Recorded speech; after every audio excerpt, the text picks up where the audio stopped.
Hey, everybody. Welcome back to the B Channel podcast, where my objective is to bless, edify, and encourage others to live their best lives. Today, we are going to have a meaningful discussion about autism and how that really needs to be talked about more in the Black community, in the world at large, really. So, I have a special guest with me today. Mona, would you like to introduce yourself to the audience? Tell them a little bit about yourself. Hi, my name is Mona. I am 29 years old. I am actually a financial analyst, tutor, and a vacation travel agent. And I also have autism. And the stigma that a lot of people assume is that autistic people cannot be successful and tend to not really be verbal, but a lot of us are actually very successful and we speak very well, and we just want to raise awareness to the community. And that's a beautiful thing. We need awareness, awareness, awareness. So what do you think is the biggest misconception that you personally have experienced about autism? The biggest perception or the misconception that I get is because I'm a woman and I'm black and I'm too pretty to be autistic. Those are the most common ones Whoa, I have gotten before. that is wild. What does how you look have to do with what's going on Exactly. internally? Autism doesn't have a look. Autism comes in many races, genders, and it comes in many forms and varieties. That's deep. So what do you feel like has been your biggest struggle? My biggest struggle, honestly, dealing with autism is about mainly making sure that people understand me socially, because sometimes the social aspect or miscommunication can be really difficult to understand, especially if someone does not know about autism. They may think that the way that I say things may come off like kind of weird or a little bit like they're unsure about me as a person, but in reality, most of the time that when I talk to people, it's with pure love and genuine, you know, concern and unconditional support. Hmm. Yeah, I have to tell you that a lot of times when I have a friend and he has autism, right? He is one of the most tender-hearted people. Like he's sensitive, but he's a very kind-hearted person and very supportive and very talented. So it's like that kind of thing hurts to hear that people think that you can't do things just because you're differently able. You have Right. things that make you stand out, but not in a good way sometimes. Like, and it's a shame because like people will like try to point that out as a weakness, but Right. in some ways it seems like that could be a superpower because you can relate differently, you know? Yeah, I agree with that. Like, I look at my autism as a superpower. Not all autistic people feel that way, but most of us look at our autism as a superpower because we can see the world in different perspectives and have, and a lot of the stigma that people assume is that, oh, well, people who are autistic don't have emotions. And that's Mm. actually a incorrect stereotype. We actually have emotions and they're super more heightened. Like, it's like you said, we're more sensitive, and it we feel things 10 times more than what other people feel. So Mm. sometimes we can't really express it because it's so overwhelming with everything going on. However, when we control it and we learn to adapt, or just more so like when we realize that we are better off being who we are as an autistic person, we tend to do better. Right, like not trying to hide it or dim Yeah, your and light. not try to hide it. And because when we have to mask it, it feels like we're pleasing other people, and in reality that's not healthy. We all have been taught, like, just be yourself. So the same rule should apply to people with autism and ADHD and anyone who has mental health issues. And if their mental health issues are something serious or toxic, then the best way to do that is to get help and raise awareness and talk about it. Right. Because like we were talking about earlier, it's not talked about a lot, and you know you were saying that it's like a secret in some ways, and like it's really it's really sad because I've experienced this on the caregiving side. Like you, if you don't talk about it, people can't try to understand, right? Right. So we have to kind of let them in a little bit in our different situations in life where they won't understand to even like be more aware, you know. Yeah, and I feel like talking about it, that's what I was since raising awareness on my Instagram and also like commenting on other people's posts about autism awareness. I had to tell people not talking about it means that you're not being 100% authentic. And especially in all communities, if you choose to hide mental health, you're not being 100% authentic in being who you are. We cannot be strong all the time. It's okay to be emotional. It's okay to have emotions. It's okay to feel weak. And if people are judging you for being weak, then let them, because at the end of the day, at least you know you're being who you are authentically 100%. Because if you're not real with yourself and real with your emotions, then how are you 100% authentic and genuine and pure as a person? Right. I think that a lot of times there is this tendency to want to hide those not so appealing to the larger society, those parts. You want to hide the scars, right? You want to hide those things that make you different. But Right. like we were saying, man, it's essential that you just really have those safe spaces where you can be vulnerable and just, you know, let it all hang out and be you without being judged for that, you know.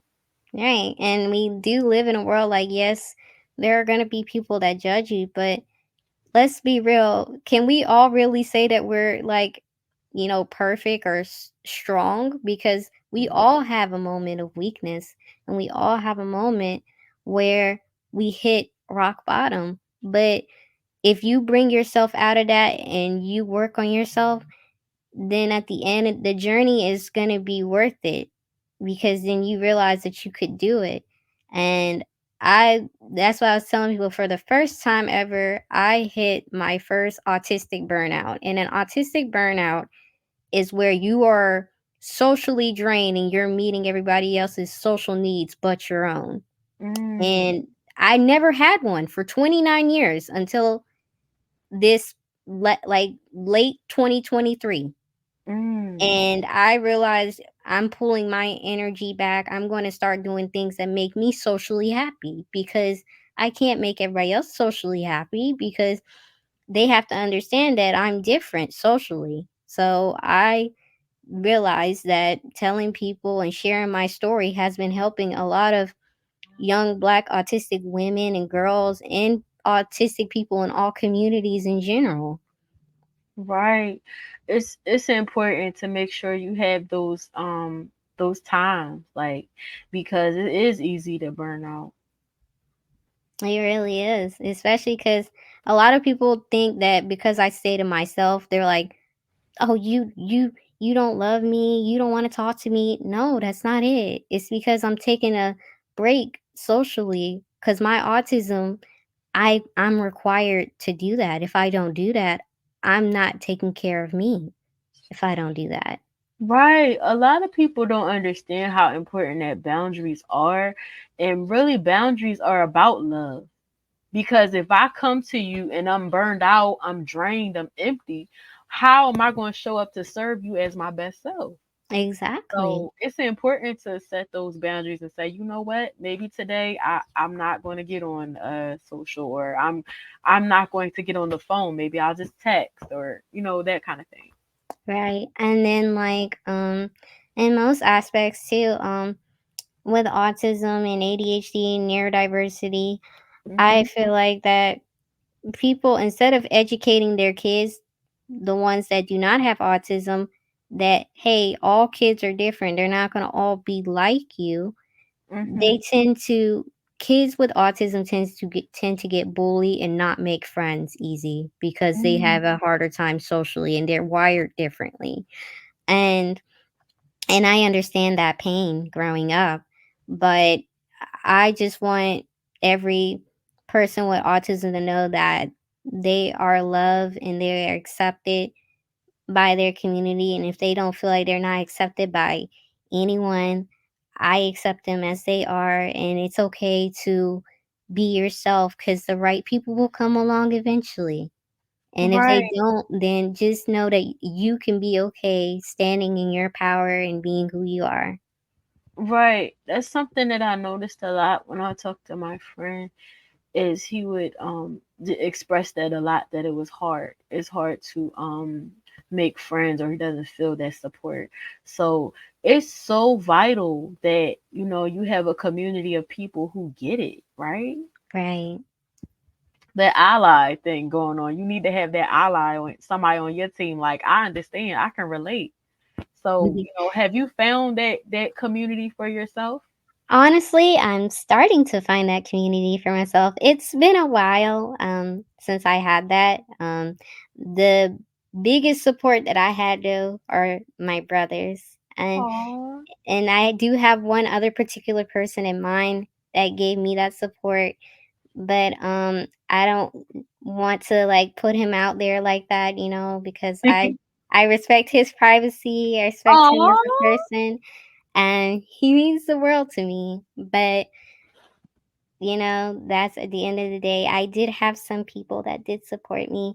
I also want to like thank my other friends. Like, they mean the world to me. My gaming friends. I have like Aw. friends that I do things with that understand my boundaries and have been by my side. And yeah, it's very important to have that. And to your friend, he has a friend in me always. It's just really nice to know that you have been very supportive of him, and that's really good. And I will continue to support your friend as well. And I really just want people to be more aware that autism doesn't just come in one shade, or it should just be something that's not talked about. It should be talked about all over the world. It should be expressed in the beauty industry. It should be expressed everywhere, not just in one little thing and then just not talked about anymore. Because a lot of people don't even know that next month is Awareness Month and Autism Oh, Acceptance Month. I was just about to ask you that too.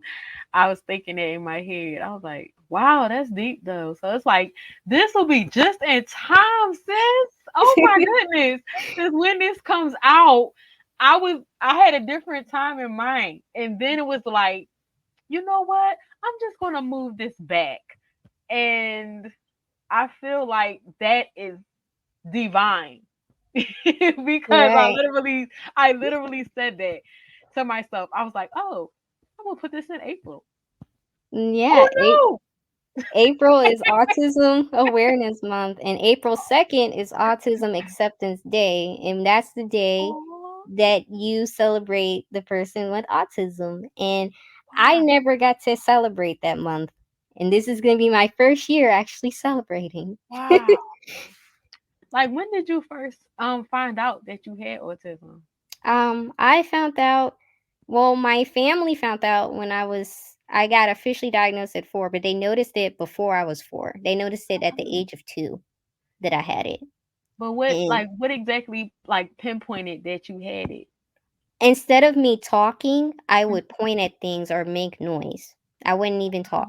Oh. So if I wanted something, I would just point. I wouldn't even speak words. I was Mm. nonverbal. I used to not be verbal. I used to not be able to talk. Oh my goodness. How long did it take for you to talk? Um, and honestly, it didn't take too long. I started really talking like after they once I got diagnosed, I started being able to talk, and I had a lot of speech therapy, or I had basically a family that would teach me to like use my words, or teachers, they made sure that teachers knew what was going on. They're like, she's super smart, she's just shy and she can't really speak, so just work with her on it. So after I think I hit the age of 6 is when I really started being able to speak full on sentences and stuff. But I started talking at like 4, and then it progressed on from there, and then I got the where I am now. Oh my goodness, girl, you gonna make me cry because it's like their support is everything. That your family they worked with you. They made teachers aware, and they were patient with you, and they didn't give up on you. And look at you now, this financial analyst, this tutor, this vacation agent, this advocate for autism. So anybody listening, if you have autism and you're feeling like you can't make it, look at Mona. She is a living, walking, breathing testimony. Yeah, and I definitely want people to understand that, just like I teach my students, because most of my students have autism or ADHD, I Oh, let them know that just because you learn a little bit slower or you don't feel like that you understand it, that everybody else understands it, it's okay. You just understand it in a different way. yeah, and it'll You take can do time. it. It takes time. You got it. Just because it didn't work one way, okay, let's try another way. Don't give up. Right. And just being like okay with the process and understanding that you'll figure your way out. You'll find your path, you know. Right. That hope to find the path forward. Yeah. That's important for people because they, especially when you're young and you're out here and it's like, why am I different? Like you kind of like go inward. Probably I would assume you go inward. Yeah, Like, why am I definitely. like this and everybody else is like this? And Yeah, because yeah. my parents didn't really tell me until I was 10 though, like around 10 or 11. So because I kept wondering why I was so different, and I had to Mm, keep switching schools, and I did not understand what's wrong mm, with me, why can't this happen fast enough for me or that. And then they had to explain to me, "Well, you're autistic. This is why things are different for you, and and you shouldn't feel bad for being autistic. God gave you autism for a reason, and sometimes we have to look at it as like this: how can I use my autism as a power versus as looking at it as a weakness? And that's what I taught myself. I use my autism. My autism helps me be very, creative. It helps me be able to be very skilled in other things that people wouldn't even imagine. Like I can be able to code a whole website. I know how to do digital art. My autism helps me be super creative in so many ways. right. There's some people would say, "Oh, you said it's from God." They be like, "But honey, like He knows what He's doing. He wrote your story. You know, He's Right. not surprised by you." And a lot of times, people, especially like in faith circles, they be like, "Oh no," like, but it's like it's so important to understand that anything that happens in your life is supposed to be something to help you to, you have to find a way to see it like you see it. And that's wonderful that you were able to get to that place. And I also want to say that I feel like I have empathy for your parents, how they showed up in that situation, because it's like you don't want your child to be like too young and you're trying to explain something and it's like it ends up being one of them things where you're just kind of like in your head. And I guess it felt to me when I hear you say that, tell the story, it just makes me feel like, well, maybe they were trying to protect her. Do you feel like that? In a sense, I do, but I also know how like my parents can be, especially my mom. I know my mom can be a little bit overbearing, but I know she tries to come from a good place because um my mom had me like when she was like very young, and I get it, like raising kids when you're very young versus being a kid yourself, or trying to learn parenting, because I'm the oldest. So it's also different when you're like the oldest child, Mm, or having to make sure that different perspectives on it. Like you realize like no parent is going to be perfect, but most parents, when they have been sending me messages on Instagram, they're like, mm, I have an autistic kid. um what is your advice on this? I'm gonna be honest. Please be emotionally available for to your autistic children, because that is autistic kids and autistic adults want emotional availability, emotional reassurance from their partner. And we also love someone that can take an interest in what we have an interest in. And Right. sometimes we want someone to understand that when we take social space, it's not because we don't love you. It's because we are trying to take care of our mental health. When we distance ourselves, or when we're like, "Hey, I'm socially not feeling it right now. I just want to break a little bit and then I'll come back." Yeah, and that kind of takes a lot of trust too on the other person's part, like, and being like, okay, all right, like not taking offense to that. Yeah, just like not taking it personally. And I know that's hard to do. That's hard to do as a person, because sometimes there are certain things people do to me and I might have took it personally. Even most of the time I look at things and be like, you know what? I understand. Go ahead and do what you need to do. And then you can come back to me when you're ready to talk about it. Yeah, the emotional availability part is really key because especially when, like you were saying earlier, sometimes you kind of feel like you have to suppress how you feel about things. So you need somebody to like see you, Right. see you as a person and like look and be willing to look inside and see beyond what they think they know about it. Definitely is, yeah, because the person that I mentioned before that I felt was special to me, like he saw me for me, and he was that emotional availability. But I'm able to give that to myself as well. Hmm. But that's the thing that a lot of people need to understand with people with autism. We just want people to understand us emotionally, and we want people to just, you know understand that we love differently, or we love purely, but sometimes it comes out in a way that can't be really explained. Mm.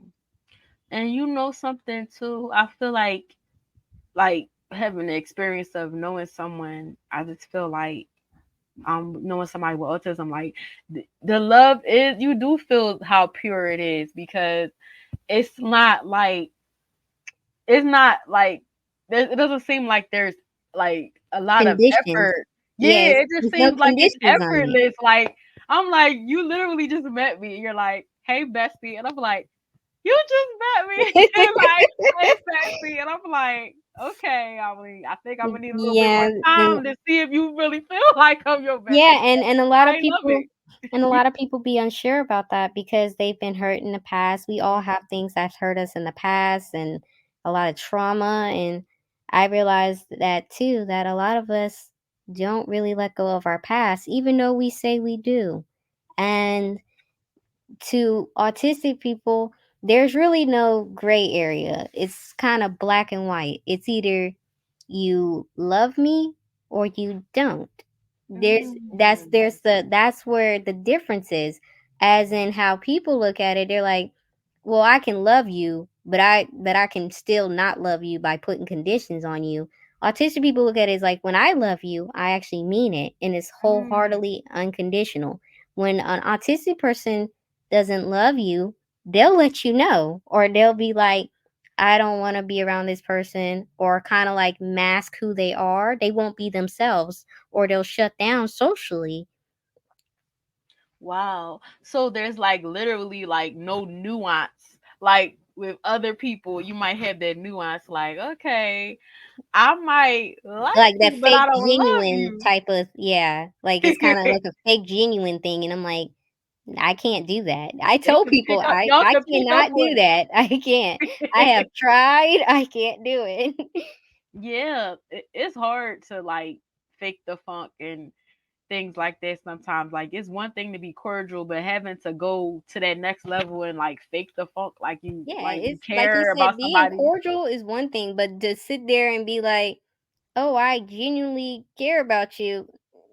Mm-mm. Autistic people can't do that. If we feel something is wrong, we immediately want to address it right then and there.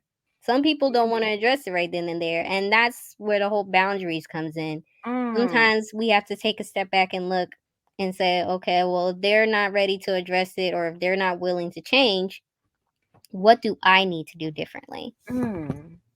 This is giving me a different perspective, sis, truly, because like like from the outside looking in, you would when you think about autism, you think about somebody just being like shy, like you were saying earlier.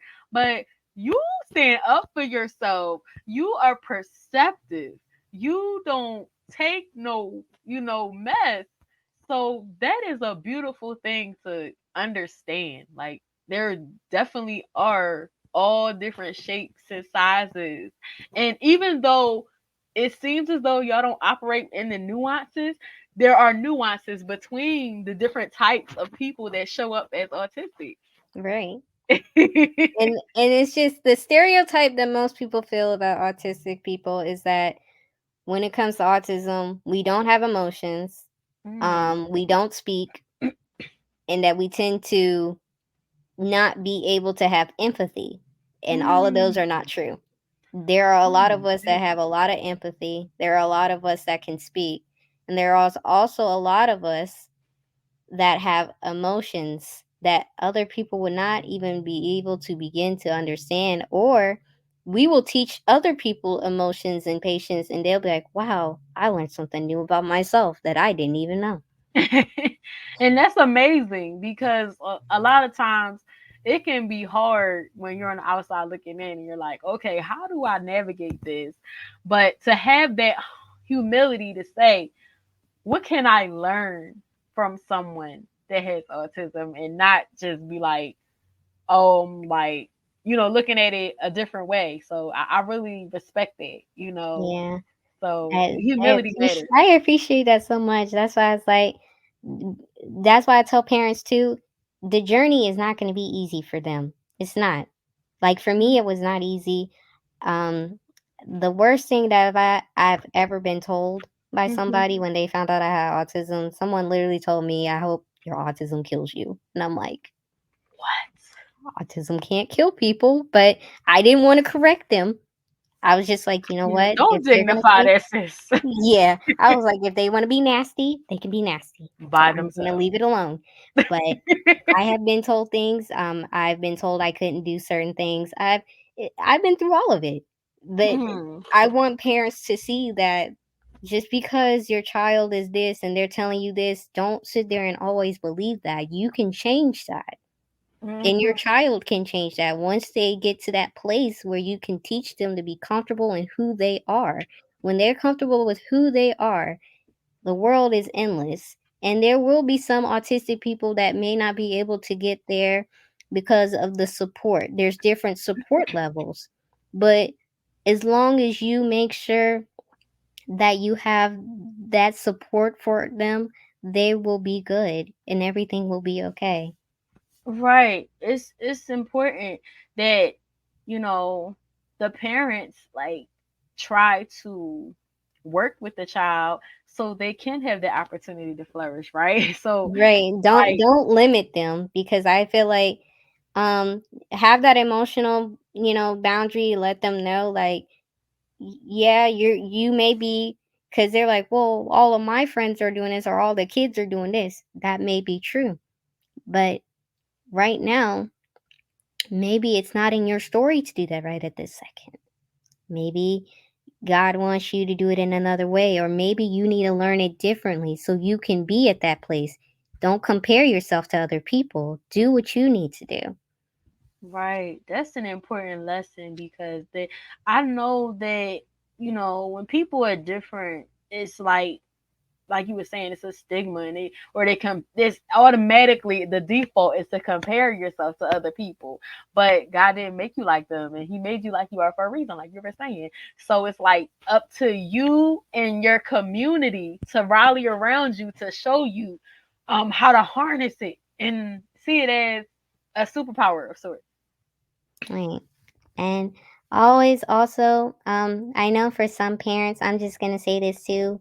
For parents that feel like that they need help with their child with autism or ADHD, I am willing to do that because I tutor in that. There's actually not a lot of teachers and tutors for autism and ADHD Mm, kids.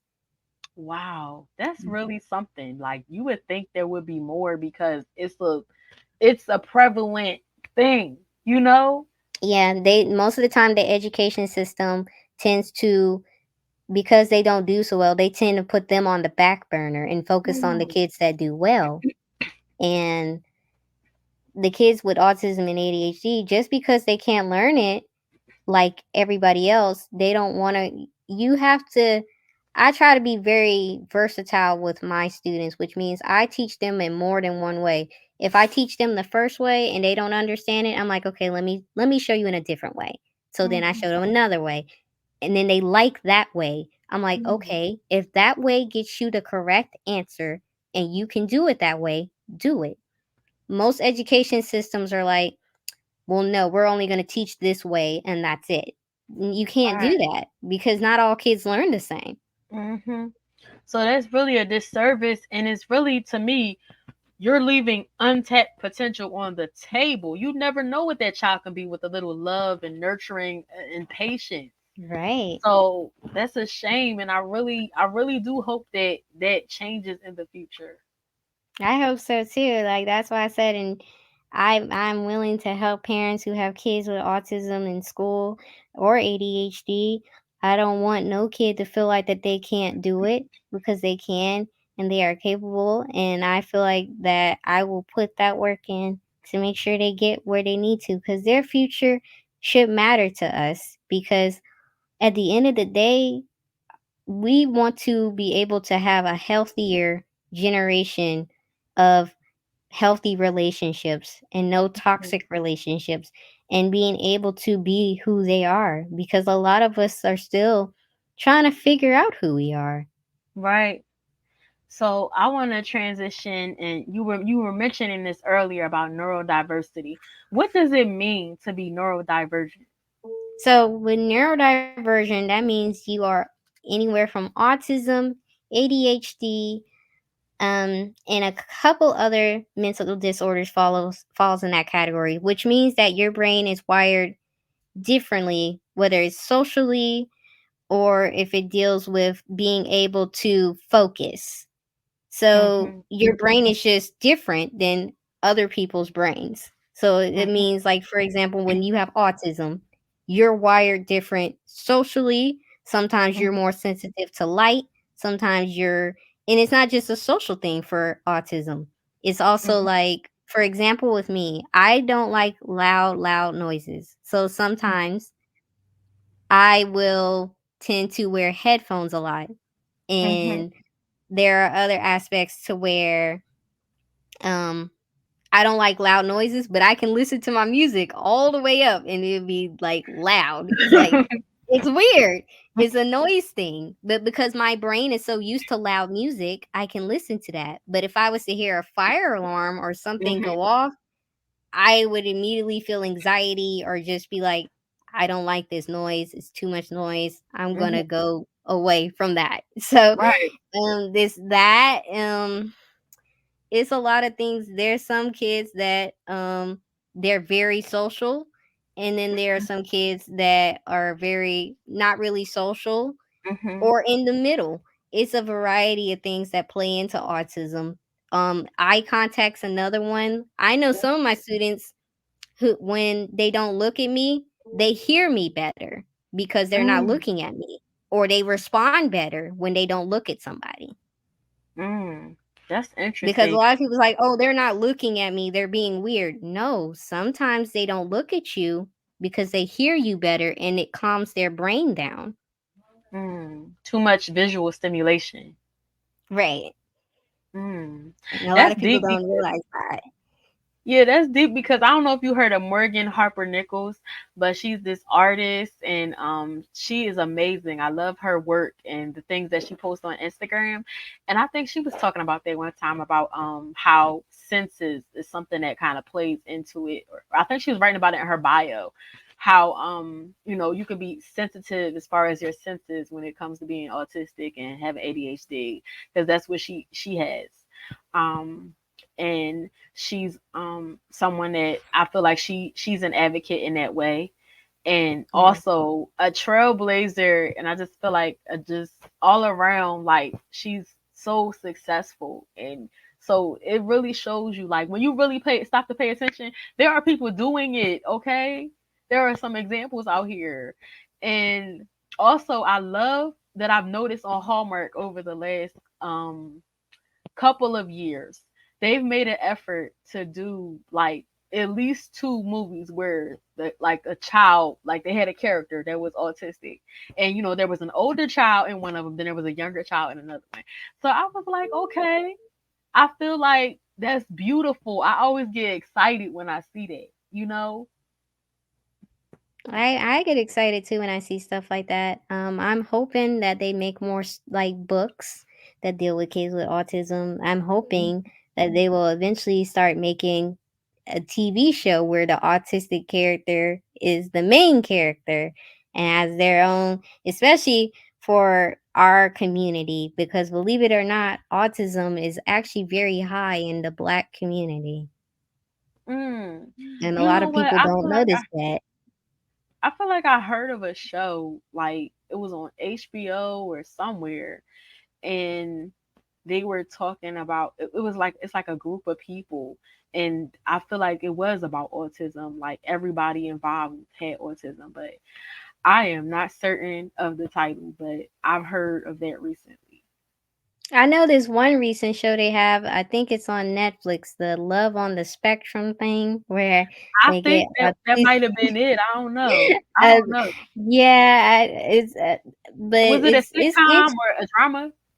no, it was more like a love show. Like you know how they do like those Oh, bachelorettes and bachelor. It's a show for autistic oh, people to find love, hold up and now. I didn't I know didn't that was a thing. Like I a didn't know it was a show. thing either until somebody told me about it and was like they had auditions for the show. And I was like, "Oh." Whoa. Wow. Talk about what do you call it? Progress. Because I didn't Right. know that So that was a because a thing. lot of autistic people feel like too that they aren't going to find someone that's going to love them because someone doesn't understand them. Yeah, and that's really And sad. that's actually sad. I still have hope for love though. I know love is going to come Aw, for me. that's beautiful. Keep hope alive, sis. Keep hope alive because Yeah. he made somebody, because there are some patient, gentle, kind souls out there that are loving and willing to see you. So keep hope alive for that. And so I want to say, what can we do as a community, as a society, to be more supportive of autistic people? Um Well, what everyone can do, including autistic people, instead of us working against each other, let's just work together, respect each other's emotional boundaries, respecting each other's needs, and remember that it doesn't happen overnight.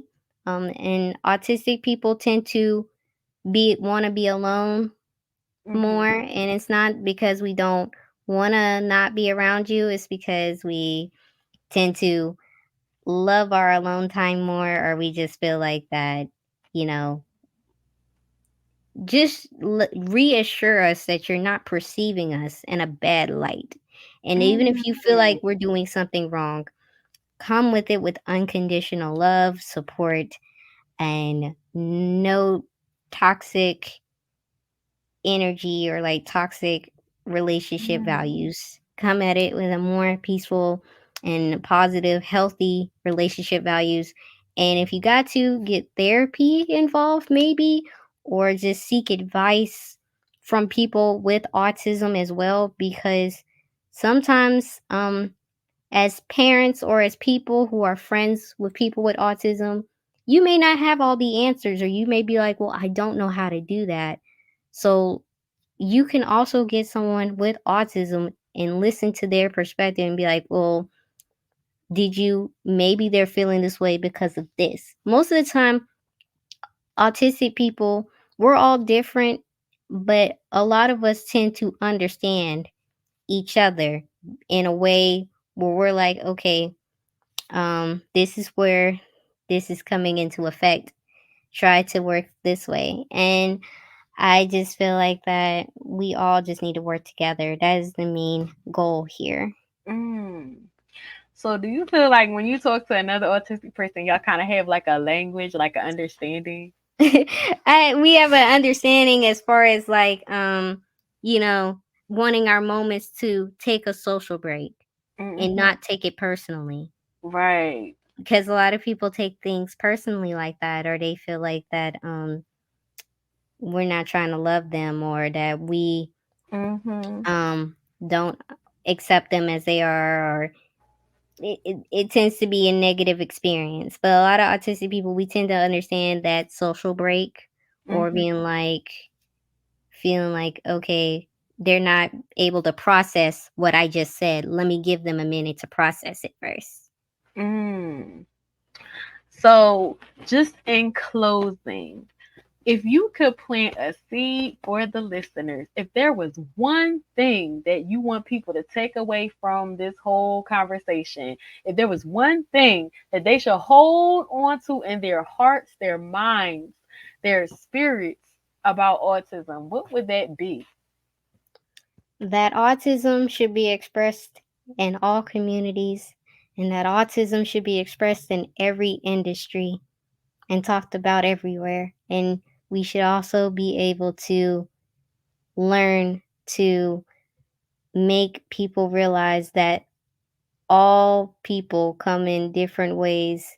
You can still be a model and be autistic or have ADHD.